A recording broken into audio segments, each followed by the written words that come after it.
Stratford Old Town, because this is where the Saxon settlement was. So there's been a religious building on this site for getting on for 1,000 years.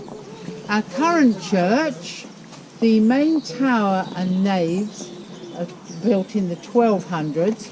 This aisle here built in the 1300s, and the chancery at the back there 1400s. Now this graveyard is known as a closed graveyard, which basically means there's no more room for any more bodies. So you can have your ashes scattered here, but you can't be buried here anymore. Now in William Shakespeare's time, that would never have happened, because the practice then was to dig the bodies up every 20 to 30 years. And then you put the bones in a charnel house to dry out, and every now and again you have a bone fire, which is probably where the word bonfire comes from. Yeah. So, young William, coming to church in the mornings, he would frequently have seen open graves, grave diggers, bones, skulls lying about. We're standing under lime trees here, 12 on each side. On this side they represent the 12 tribes of Israel, and on that side the 12 apostles or disciples. And the second tree is out of alignment with the others, because that is Judas's gate, the one said to betray Christ. Right, so we'll now go into the church.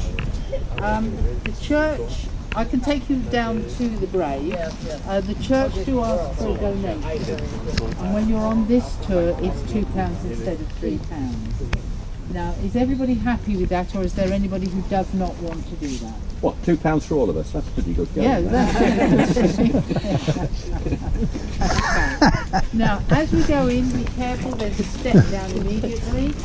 Also, the door's quite low, not a problem for me, I'm a short ass, but look at the door knocker. It's a 12th century sanctuary knocker. Laws of sanctuary don't exist anymore, but it used to be if you were running from something, if you could get to the church, touch the sanctuary knocker, they would protect you for 40 days and 40 nights. Okay, shall we head down into the church then? Yeah.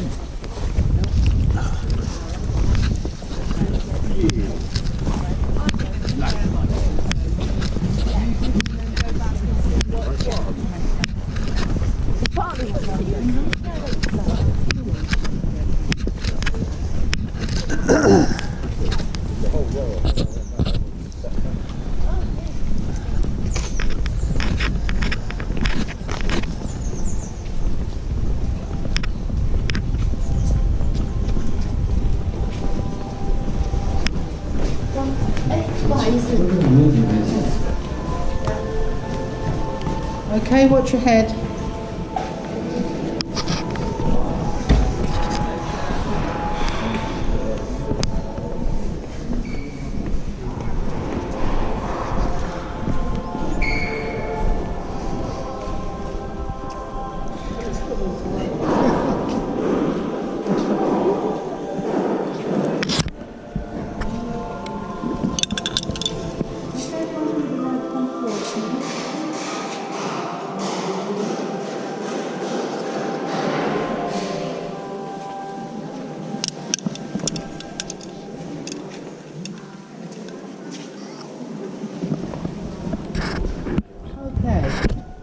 Right, the first thing I want you to do is look behind me. Can you see that the archways are not in alignment? They're not in that direction. This is what's known as a weeping chancery. And that sweep to the left is supposed to represent the tilt of Christ's head on the cross. Okay? Right, so we'll go down to the pavement now. Does anybody need a language other than English? You're all okay with English, yeah? So they do have different languages.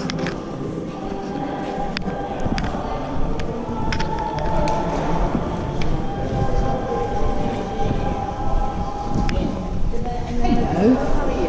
I'm fine, thank you. Right, do you want me to read those out while you if you take don't the money? mind, yes, that's very kind So of if you'd you. like to give the lady your money, please. Yep, somebody's There we looking go. up.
church, and obviously we can't spend that long here. So if you want to come back, there are good guides in the church. Hang on to your leaflets because then they won't ask for a second donation. So we're standing in the oldest part of the church now, under the tower. Now if you look around, you can see there is wonderful stained glass here. This is almost entirely Victorian. Very little medieval glass left. Sadly, of course, while we're trying to decide whether we want to be Catholic or Protestant, much of it is destroyed. So this is mostly Victorian.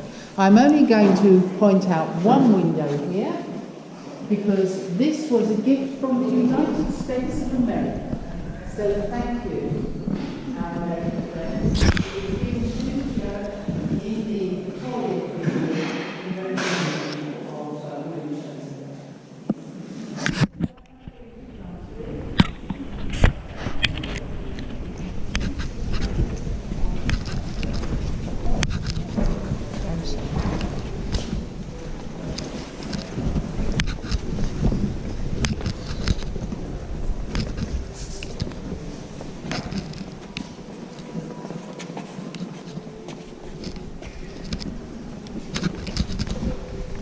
The first thing I want to draw your attention to is these wonderful carvings that are all around the walls here, underneath the choir stalls.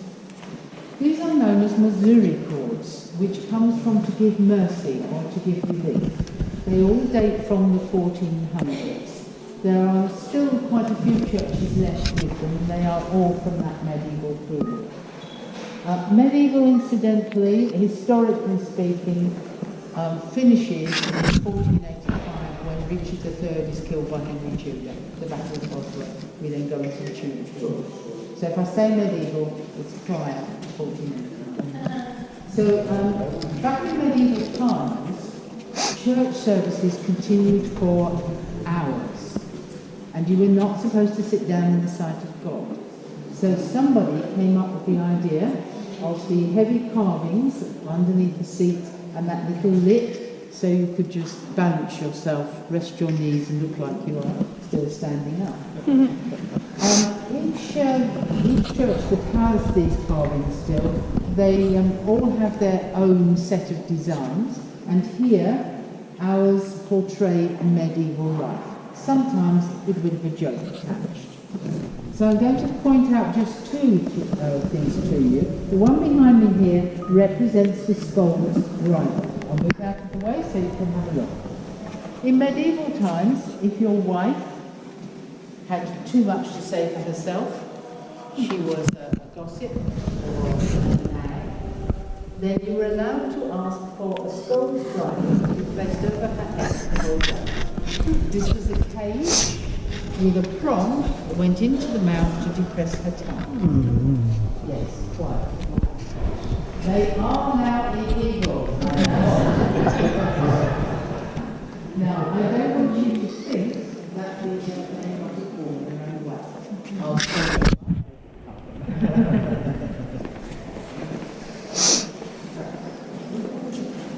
This one depicts the wife savagely beating her husband with a frying pan, pulling his beard and thinking of where it hurts.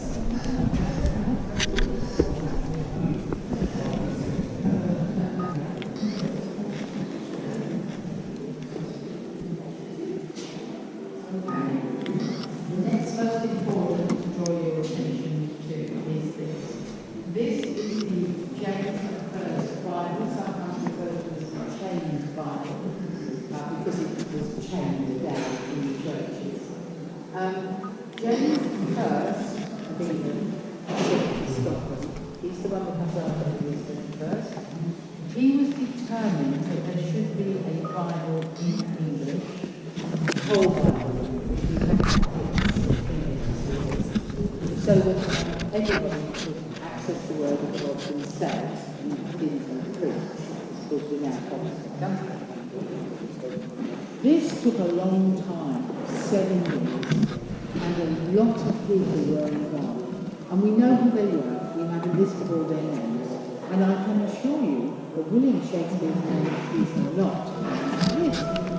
However, there are people who still insist he was involved. They'll even show you which passages he supposedly translated. There is no evidence at all that he had anything to do with this guy.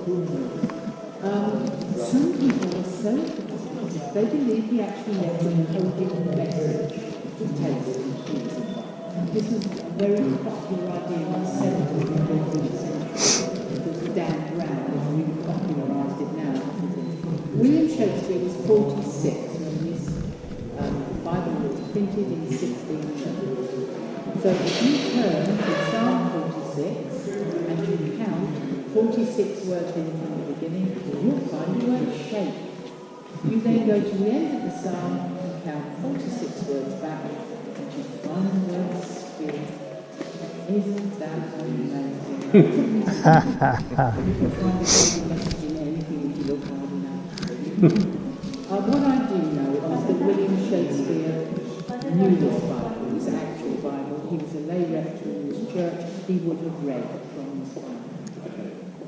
The James I Bible is extremely important, never mind its religious significance.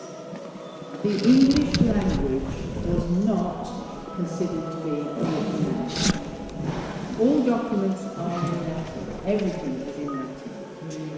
We speak English, we don't really write it. But if we do write it, then we spell a word the way we pronounce it. Because we all pronounce things differently, don't we? So as you can imagine, there are all sorts of spellings of all words. So when this Bible is going to be printed, they have to have continuity of spelling throughout the time. So the publication of this Bible in 1611 gives us the continuity of the spelling of the English language. Put this together with Shakespeare's plays, and you may or may not be aware that he invented thousands of words.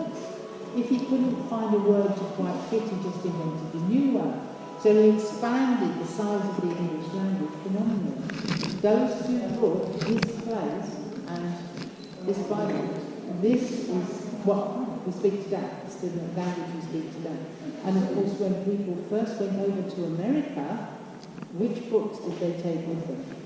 James I Bible and Shakespeare's plays. Over here, we've got a font in which young English was this. Maybe there's a big background in the Civil War, but 450 odd years ago, Shakespeare was proudly stood here as it exists. We say William Shakespeare was born on Wednesday and died on Wednesday. But we actually don't know because they never recorded birth certificates. They only recorded religious statements. We know when they were 17th. There's a musical guess. And here we have the copies of William's baptism record and William's burial. His baptism record is in Latin, as you would expect, but his burial record is in English. With the printing of the James I Bible, English is now a respectable written language. So we start to move over to everything being written in English instead of Latin. So that's a huge change in William's 52 years, isn't it? With the baptism of mine, No, we've got a new one up there. This was tossed out. It was hidden in the ground somewhere.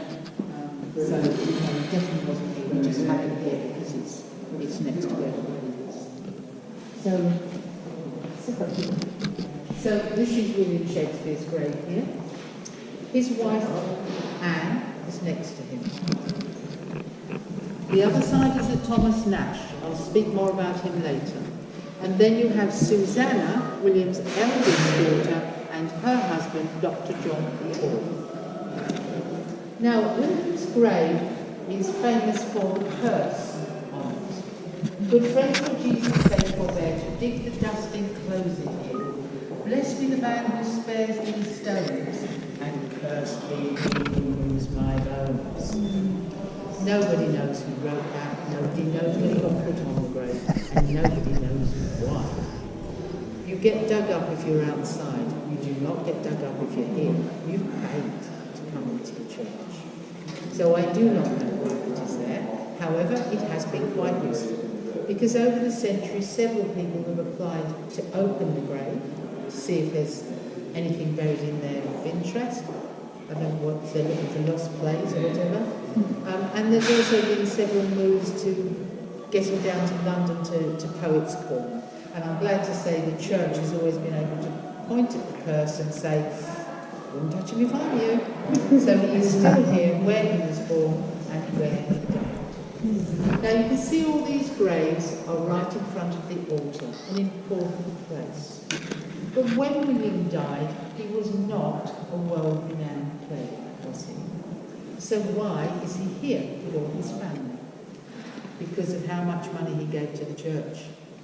Henry VIII dissolved all monasteries. The church land became available to buy.